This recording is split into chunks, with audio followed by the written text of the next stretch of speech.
क्या हो अगर एक लड़की एक अमीर लड़के से प्यार करने लगे, लेकिन वो अमीर लड़का उसके साथ रिलेशनशिप में आने के बजाय सिर्फ उसके साथ अलग अलग तरीकों से रोमांस करना चाहे। इस कहानी की शुरुआत में हम 21 साल की एना से मिलते हैं, जो वाशिंगटन स्टेट यूनिवर्सिटी में इंग्लिश लिटरेचर की छात्रा है। एना अपनी रूममेट कैट के साथ रहती है। कैट कॉलेज के न्यूज़पेपर के लिए लेख लिखती है और उसे एक युवा 27 वर्षीय बिलियन बिजनेसमैन क्रिश्चियन का इंटरव्यू लेना था। लेकिन कैट की तबीयत खराब होने के कारण वो एना को इंटरव्यू के लिए भेज देती है। एना जब क्रिश्चियन की कंपनी में इंटरव्यू लेने पहुंचती है तो उसे घबराहट हो रही होती है, क्योंकि उसने पहले कभी किसी का इंटरव्यू नहीं लिया था। जब एना क्रिश्चियन से मिलती है तो वह उसे देखती रह जाती है, क्योंकि क्रिश्चियन बेहद आकर्षक और हैंडसम था। इसके बाद एना कैट द्वारा दिए गए सवालों को क्रिश्चियन से पूछना शुरू करती है। क्रिश्चियन उसके सभी सवालों का जवाब देता है। तभी एना अचानक पूछ लेती है, क्या तुम गे हो? इस पर क्रिश्चियन मना कर देता है और कहता है कि वह गे नहीं है, बस लड़कियों के साथ रिलेशन में नहीं रहता। कैट के सवालों के दौरान क्रिश्चियन एना की तरफ आकर्षित होने लगता है और उससे बात करने के लिए अपनी एक मीटिंग भी रद्द कर देता है। एना कुछ सवाल पूछकर जाने के लिए उठती है, पर क्रिश्चियन उसे लिफ्ट तक छोड़ने जाता है और कैट के सवालों वाला पेपर भी अपने पास रख लेता है। इंटरव्यू के बाद जब एना घर लौटती है तो कैट उससे कहती है कि उसने बहुत अच्छा काम किया है, क्योंकि क्रिश्चियन ने उसके सभी सवालों के जवाब दिए और उनका मेल भी भेजा है। इस बीच एना भी क्रिश्चियन के व्यवहार से काफी प्रभावित हो चुकी थी। अगले दिन कैट और एना का दोस्त क्रिश्चियन की तस्वीरें लेने के लिए जाते हैं। फोटोशूट खत्म होने के बाद क्रिश्चियन एना को कॉफी पीने के लिए बाहर ले जाता है। क्रिश्चियन एना से उसकी फैमिली के बारे में पूछता है तो एना बताती है कि उसके डैड का बचपन में ही निधन हो गया था और उसकी माँ ने 4 शादियां की हैं, लेकिन उसके सौतेले पिता ने उसे अच्छे से पाला है। इसके बाद दोनों बाहर जाते हैं, जहां एना क्रिश्चियन से उसकी गर्लफ्रेंड के बारे में पूछती है। क्रिश्चियन जवाब देता है कि उसे गर्लफ्रेंड बॉयफ्रेंड के रिश्तों में दिलचस्पी नहीं है और एना के लिए बेहतर होगा कि वह उसके बारे में ज्यादा न सोचे। फिर दोनों एक दूसरे को अलविदा कहकर चले जाते हैं। रात को कैट एना को पार्टी में ले जाने के लिए तैयार करती है। तभी एना के लिए एक पार्सल आता है। एना जब उसे खोलती है तो उसमें थॉमस हार्डी की पहली एडिशन की किताब होती है। इसे देखकर एना हैरान रह जाती है, क्योंकि वह पार्सल क्रिश्चियन ने भेजा था। इसके बाद एना और कैट क्लब में जाकर पार्टी करते हैं, जहां एना बहुत ज्यादा ड्रिंक कर लेती है। नशे में धुत एना बाहर जाकर क्रिश्चियन को कॉल करती है और उससे अजीब अजीब बातें करने लगती है। क्रिश्चियन को तुरंत समझ आ जाता है कि एना ने काफी पी रखी है, इसलिए वह उसे वहीं रुकने को कहता है। इस बीच एना का एक दोस्त उसके पास आता है और नशे में होने का फायदा उठाकर उसे किस करने की कोशिश करता है। तभी क्रिश्चियन वहां पहुंच जाता है और उसे एना को किस करने से रोक देता है। एना बहुत ज्यादा नशे में थी, इसलिए क्रिश्चियन उसे अपने घर ले जाने का फैसला करता है। अगली सुबह जब एना की आँख खुलती है तो वो खुद को क्रिश्चियन के घर पर पाती है और देखती है कि उसके कपड़े भी बदल दिए गए थे। एना घबराकर क्रिश्चियन से पूछती है, क्या तुमने मेरे कपड़े बदले? और क्या मेरे साथ कुछ हुआ तो नहीं? क्रिश्चियन उसे समझाता है, मैंने बस तुम्हारे ऊपर वाले कपड़े बदले हैं, क्योंकि तुमने रात में उल्टी कर दी थी। हमारे बीच कुछ भी नहीं हुआ, तुम बिल्कुल टेंशन मत लो, और मैं तब तक तुम्हारे करीब नहीं आऊंगा जब तक तुम खुद इसके लिए तैयार न हो। इसके बाद एना उससे पूछती है, तुम मुझसे आखिर क्या चाहते हो? क्रिश्चियन उसे बताता है, मैं तुम्हें किस करना चाहता हूँ। एना थोड़ी देर सोचकर उसे किस करने की इजाजत दे देती है। क्रिश्चियन एना को उसके घर छोड़ने के लिए जाता है, लेकिन वह अपने कंट्रोल को नहीं रख पाता और लिफ्ट में ही एना को किस कर लेता है। तभी और लोग आ जाते हैं, जिससे शर्म के मारे दोनों रुक जाते हैं। जब वे एना के घर पहुंचते हैं तो देखते हैं कि कैट क्रिश्चियन के भाई एलियट के साथ रोमांस कर रही थी। एना ने बिना जाने ही कैट का काम खराब कर दिया, जबकि वो तो मजे कर रही थी।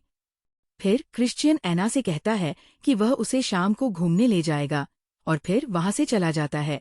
क्रिश्चियन का ड्राइवर एना को पिक करने आता है और वह जब क्रिश्चियन के पास पहुंचती है तो क्रिश्चियन उसे हेलीकॉप्टर में बैठाकर पूरी सिटी का नजारा दिखाता है। इसके बाद वो एना को अपने आलीशान घर लेकर जाता है। क्रिश्चियन का घर देखकर एना बहुत खुश होती है। फिर क्रिश्चियन एना को एक एग्रीमेंट साइन करने के लिए कहता है, जिसमें लिखा होता है कि वह उनके बीच की बातें किसी के साथ साझा नहीं करेगी। एना उस पर साइन कर देती है।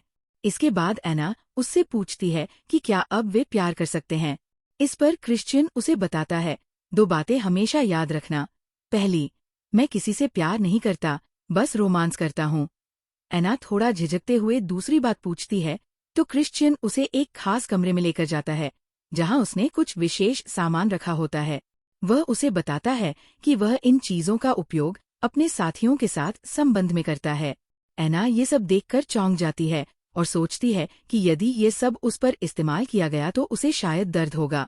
जब क्रिश्चियन उसे अपनी इच्छा के अनुसार संबंध बनाने के लिए कहता है, तो एना मना कर देती है, क्योंकि उसे डर लगता है कि ये सब तकलीफदेह हो सकता है।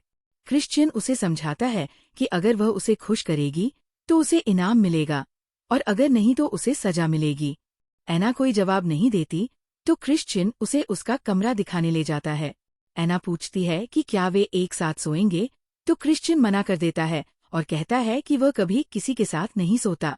फिर दोनों बातचीत करने लगते हैं, जहां क्रिश्चियन एना को एक नए कॉन्ट्रैक्ट पेपर के बारे में बताता है। वह कहता है कि जब एना इस एग्रीमेंट पर साइन कर देगी, तभी वे आगे बढ़ेंगे। बातचीत के दौरान क्रिश्चियन को ये भी पता चलता है कि एना अब तक वर्जिन है और उसने अपने शरीर का ये अनुभव किसी के साथ साझा नहीं किया। ये सुनकर क्रिश्चियन काफी खुश होता है और एना के करीब आने लगता है। वह उसे कमरे में ले जाकर धीरे धीरे उसे सेड्यूस करता है और उनके बीच अंतरंग संबंध बनते हैं। अगली सुबह एना जल्दी उठकर नाश्ता बनाती है। एना का हॉट लुक देखकर क्रिश्चियन का फिर से मूड बन जाता है और वह एना को कमरे में ले जाकर फिर से एक रोमांटिक माहौल बनाता है। वे करीब आने ही वाले होते हैं कि तभी क्रिश्चियन की माँ आकर उसे बुलाने लगती है। क्रिश्चियन सब छोड़कर अपनी माँ के पास चला जाता है और एना भी वहां आ जाती है। क्रिश्चियन की माँ एना से मिलकर बहुत खुश होती हैं, क्योंकि उन्होंने पहले कभी क्रिश्चियन के साथ किसी लड़की को नहीं देखा था। इसके बाद क्रिश्चियन की माँ एना को अपने घर डिनर पर आने का निमंत्रण देती है और चली जाती है। उनके जाने के बाद एना खुद को क्रिश्चियन के हवाले करने से मना कर देती है और उससे पूछती है कि उससे पहले यहाँ कितनी और लड़कियां आ चुकी है। क्रिश्चियन बिना कोई झूठ बोले बता देता है कि एना से पहले यहाँ 15 लड़कियां आ चुकी है। ये सुनकर एना को महसूस होता है कि क्रिश्चियन को केवल फिजिकल संबंधों में ही दिलचस्पी है और शायद उसके लिए प्यार का कोई खास महत्व नहीं है। इसके बाद क्रिश्चियन एना को उसके घर छोड़ने के लिए जाता है। रास्ते में दोनों कई बातें करते हैं और अंत में क्रिश्चियन एना को वो एग्रीमेंट भी दे देता है जिसमें उसकी शर्तें लिखी होती है। वह एना से कहता है कि एग्रीमेंट को पढ़कर उसे अपना जवाब दे। एना घर पहुंचती है और कुछ दिनों तक वे एक दूसरे से नहीं मिलते। इस दौरान क्रिश्चियन एना को कई गिफ्ट भेजता है ताकि वह किसी तरह उसकी शर्तें मान ले।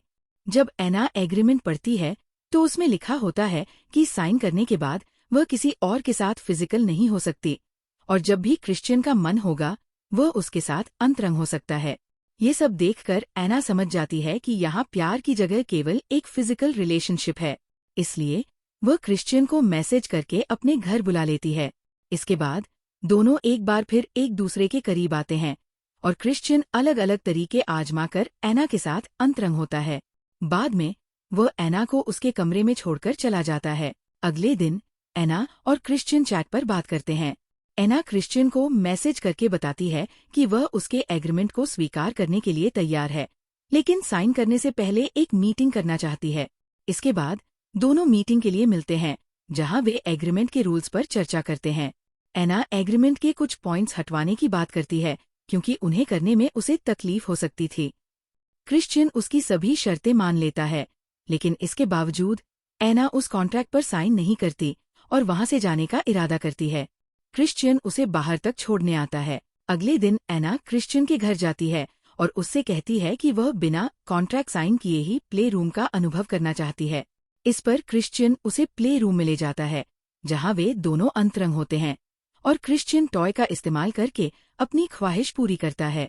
इसके बाद क्रिश्चियन एना को अपनी फैमिली के साथ डिनर पर ले जाता है, जहां सभी मिलकर ढेर सारी बातें करते हैं। डिनर के बाद क्रिश्चियन एना को गार्डन में लेकर जाता है और उससे कहता है कि वह केवल उसी की है और वह उससे बहुत प्यार करता है। लेकिन एना उलझन में उससे पूछती है, तुम मुझसे चाहते क्या हो? न तुम मुझे खुद को पूरी तरह महसूस करने देते हो और न ही मैं तुम्हें अपनी मर्जी से प्यार कर सकती हूँ। क्रिश्चियन इन सवालों का कोई जवाब नहीं देता और दोनों के बीच एक खामोशी सी छा जाती है। एक दिन एना और मोम किसी जगह पर बैठे होते हैं, तभी वहाँ क्रिश्चियन भी आ जाता है। एना और क्रिश्चियन साथ में कुछ समय बिताते हैं, लेकिन अचानक क्रिश्चियन को किसी का अर्जेंट कॉल आ जाता है और उसे वहाँ से जाना पड़ता है। अगले दिन एना उससे मिलने के लिए उसके घर जाती है। वहाँ वह देखती है कि क्रिश्चियन कुछ परेशान है। क्रिश्चियन एना से प्यार तो करता है, लेकिन अपने सिद्धांतों के चलते वह उसे अपने जीवन में स्वीकार नहीं कर पा रहा है। फिर भी उसके मन में एना के साथ एक शारीरिक संबंध बनाने की इच्छा होती है, इसलिए वह एना को प्ले रूम में ले जाकर कुछ खिलौनों का इस्तेमाल करते हुए उनके बीच एक अंतरंग संबंध स्थापित करता है। इस सब के बाद एना क्रिश्चियन से पूछती है कि वह उसे छू क्यों नहीं सकती, जबकि उसने उसके कॉन्ट्रैक्ट पर साइन भी कर दिए हैं। लेकिन क्रिश्चियन इस बारे में बात करने से बचता है और कहता है, भाड़ में गया कॉन्ट्रैक्ट। एना इस पर कहती है कि फिर कॉन्ट्रैक्ट का कोई मतलब ही नहीं रहा। इस पर क्रिश्चियन बताता है कि कॉन्ट्रैक्ट के नियम महत्वपूर्ण हैं और नियम तोड़ने पर सजा मिलेगी। एना पूछती है कि उसे सजा क्यों दी जा रही है, तो क्रिश्चियन बताता है कि ये उसका नियम है। अगर कोई कॉन्ट्रैक्ट तोड़े तो उसे सजा मिलती है। एना चुनौती देते हुए कहती है कि वह सजा के लिए तैयार है और देखना चाहती है कि उसकी सजा कैसी होती है। इस पर क्रिश्चियन उसे प्ले रूम में ले जाता है और उसे 6 बार चाबुक मारता है। इस अनुभव से एना को काफी दर्द होता है। सजा देने के बाद जब क्रिश्चियन उसके करीब आने की कोशिश करता है तो एना उसे रोक देती है। इसके बाद एना अपने कमरे में जाकर सो जाती है। थोड़ी देर बाद क्रिश्चियन वहां आता है और उससे माफी मांगता है। एना उसे बताती है कि वह उससे प्यार करने लगी है, लेकिन उसे ऐसा लगता है कि क्रिश्चियन को उसे दर्द पहुंचाने में आनंद आता है। इन बातों का क्रिश्चियन के पास कोई जवाब नहीं होता, इसलिए वह चुपचाप वहां से चला जाता है। अगली सुबह एना क्रिश्चियन के पास जाकर अपनी कार के पैसे मांगती है जो उसने बेच दी थी। क्रिश्चियन उसे आश्वासन देता है कि उसके पैसे उसे मिल जाएंगे।